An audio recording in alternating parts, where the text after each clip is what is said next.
आज सुबह रूस में 8.8 तीव्रता का खतरनाक भूकंप आया है, जिसके बाद जापान और अमेरिका की एजेंसीज ने सुनामी का अलर्ट जारी कर दिया है।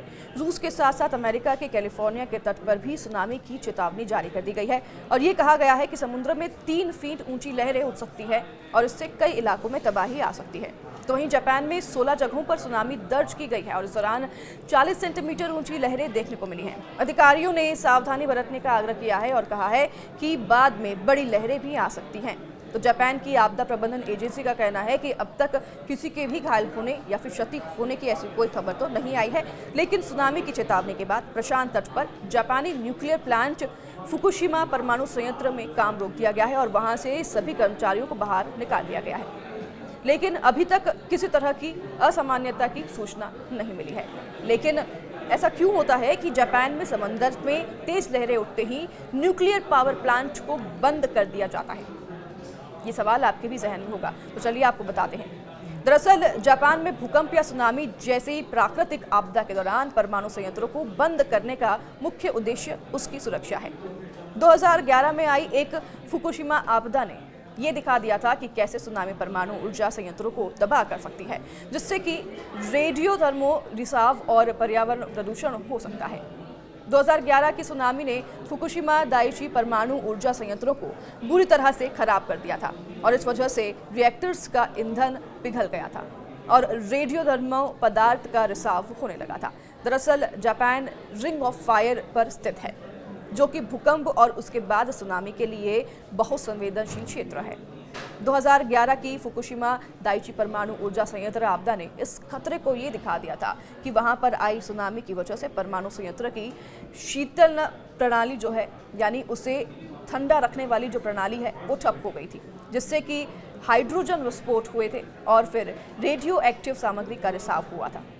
अब इसी वजह से जापान अपने परमाणु ऊर्जा संयंत्रों के बारे में गंभीरता से सोचता है। इस घटना के बाद से जापान में भूकंप या फिर सुनामी की चेतावनी जारी होने के बाद परमाणु ऊर्जा संयंत्रों को बंद कर दिया जाता है, जिससे कि किसी भी तरह से रेडियो एक्टिव रिसाव को रोका जा सके। तो वहीं फुकुशिमा न्यूक्लियर पावर प्लांट जो है वो फुकुशिमा प्रेफेक्चर के ऊपर बना हुआ है।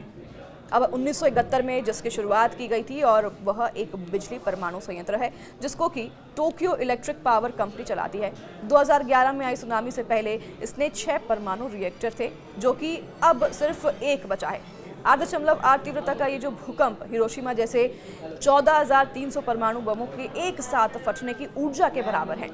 लेकिन क्या यह तुलना सही है और यह भूकंप इतना खतरनाक क्यों माना जा रहा है? तो देखिए, भूकंप की जो तीव्रता को रिएक्टर स्केल या फिर मोमेंट मैग्नीट्यूड स्केल पर मापा जाता है, जैसे कि MW भी कहा जाता है। यह एक लॉगरिथमिक स्केल है, यानी हर एक अंक की बढ़ोतरी से ऊर्जा 31.6 गुना बढ़ जाती है। उदाहरण के लिए 8.8 तीव्रता का भूकंप 7.8 तीव्रता के भूकंप से 31.6 गुना और 6.8 तीव्रता से लगभग 1000 गुना ज्यादा ताकतवर होता है। तो आप अनुमान लगा सकते हैं 8.8 तीव्रता का जो भूकंप है ग्रेट अर्थक्वेक की श्रेणी में आता है। वह इतना शक्तिशाली होता है कि यह इमारती, सड़कों और पूरे शहर को तबाह कर सकता है। कुछ स्रोतों में ये भी संख्या जो है 9000 की हिरोशिमा बमों के बराबर की बताई गई है। तो यह अंतर अनुमान की गणना से मामूली बदलाव या फिर अलग अलग मान्यताओं में, जैसे कि भूकंप की गहराई या फिर फॉल्ट की प्रकृति की वजह से हो सकता है। 8.8 तीव्रता का जो भूकंप है हाल ही में कामचटका प्रायद्वीप यानी कि रूस में आया, जो कि जापान के काफ़ी करीब है और यह इलाका पैसिफिक रिंग ऑफ फायर पर स्थित है, जहां दुनिया के सबसे ज़्यादा भूकंप आते हैं। और इस भूकंप की वजह से रूस और जापान में खौफ फैलने की वजह भी है। जापान में पहले भी बड़े भूकंप आ चुके हैं, जैसे कि 2011 का तोहोकू भूकंप, जो कि 9.0 तीव्रता का था, जिसने की सुनामी पैदा की थी और फुकुशिमा परमाणु संयंत्र में रिसाव भी हुआ था। उस भूकंप ने लगभग 28,000 लोगों की जान ली थी और $360 बिलियन का नुकसान हुआ था। 8.8 तीव्रता का जो भूकंप है वो भी इतना ही खतरनाक हो सकता है, खासकर अगर यह तट के पास आता है। तो वहीं रूस का कामचटका एक ज्वालामुखी और भूकंप प्रवण क्षेत्र है। यहाँ की आबादी भले ही कम हो, लेकिन भूकंप का असर जापान और अन्य तटीय इलाकों तक पहुँच सकता है। इस भूकंप ने सुनामी की चेतावनी भी जारी कर दी थी, जिससे कि दोनों देशों में डर बढ़ गया। 8.8 तीव्रता का भूकंप समुद्र के नीचे होने पर सुनामी पैदा कर सकता है, जैसा कि 2004 के हिंद महासागर भूकंप में जब 9.1 और 9.3 की तीव्रता पर भूकंप आया था। उस सुनामी ने भारत, इंडोनेशिया और श्रीलंका में 2.3 लाख लोगों की जान ली थी, जो कि काफ़ी ज़्यादा संख्या है। जापान और रूस दोनों ही विकसित देश हैं, लेकिन इतने बड़े भूकंप का असर उनकी अर्थव्यवस्था, बुनियादी ढांचे और लोगों के जीवन पर भारी पड़ सकता है। हालांकि 8.8 तीव्रता का भूकंप 9,000 से लेकर 14,300 हिरोशिमा बमों की ऊर्जा के बराबर है, लेकिन इनके प्रभाव अलग अलग होते हैं। भूकंप की ऊर्जा सिस्मिक तरंगों के रूप में जमीन और पानी में फैलती है। यह सैकड़ों किलोमीटर तक नुकसान पहुंचा सकती है, लेकिन ज्यादातर ऊर्जा जमीन के अंदर बिखर जाती है। तो वहीं परमाणु बम, इसकी ऊर्जा हवा, गर्मी और रेडिएशन के रूप में तेजी से फैलती है।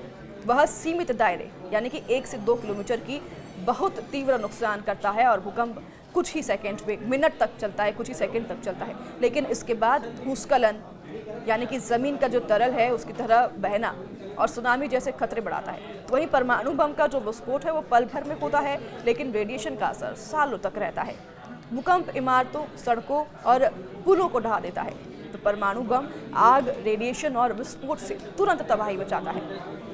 उदाहरण के तौर पर 2010 में चिली में 8.8 तीव्रता का भूकंप आया था और इसने सैकड़ों इमारतों को नष्ट किया था, 525 लोगों की जान ली थी और सुनामी पैदा की थी, और इसकी ऊर्जा लगभग 10,000 हिरोशिमा बमों के बराबर थी।